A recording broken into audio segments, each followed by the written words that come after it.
The Vorani had ruled the galaxy for 10,000 years. They called themselves the Divine Ascendants, beings of pure energy who had transcended physical 4 millennia ago. They could manipulate matter with thought, cross galaxies in an instant, destroy stars with a gesture. They were, for all practical purposes, gods, and they had decided the galaxy needed cleansing. Too many lesser species, High Ascendant Zelvoth proclaimed. Too much chaos. Too much disorder. His energy form pulsed with righteous certainty. We shall reshape reality, remove the impurities, create perfection. 12 civilizations had already been erased, simply unmade. Billions of souls blinked out of existence because the gods found them imperfect. The Galactic Council convened in desperation. Every military force had failed.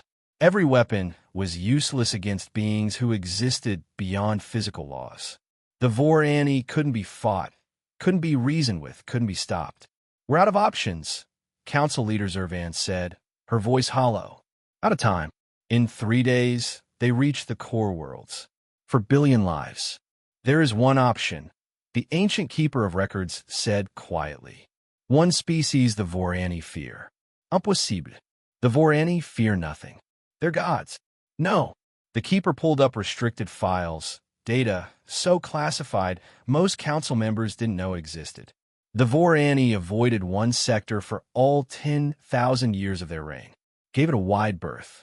Even now, they approach it carefully. She displayed a star map. That's Sol, someone whispered. Human space. Why would gods fear humans? Zervan demanded. The keeper showed them footage, classified records from the Vorani's own archives, stolen by infiltrators who died getting it.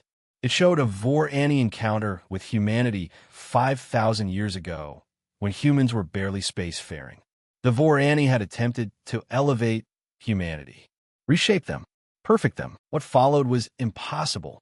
Humans shouldn't have been able to touch energy beings, but they built weapons that could, created fields that disrupted quantum states, developed technology that made the immaterial material. And when one Vorani insisted on purifying a human colony, humans had killed a god. Not driven away, not wounded it, killed it. Permanently, completely, irrevocably.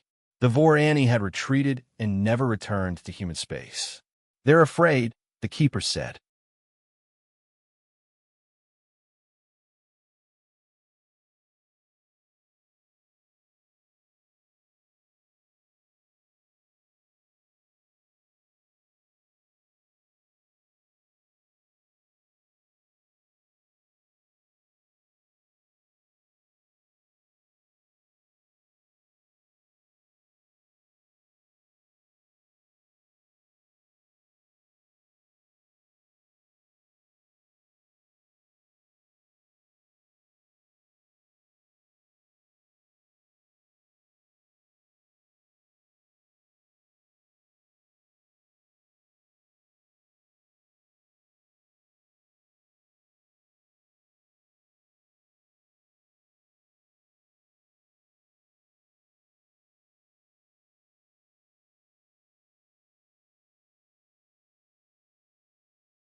The Vorani attacked, reality itself bending to their will. Human ships should have been erased. Instead, they activated weapons that shouldn't exist. Quantum disruptors that made energy beings solid. Null field generators that canceled their powers. Weapons designed by a species that looked at gods and asked, how do we kill that? Because that's what humans did.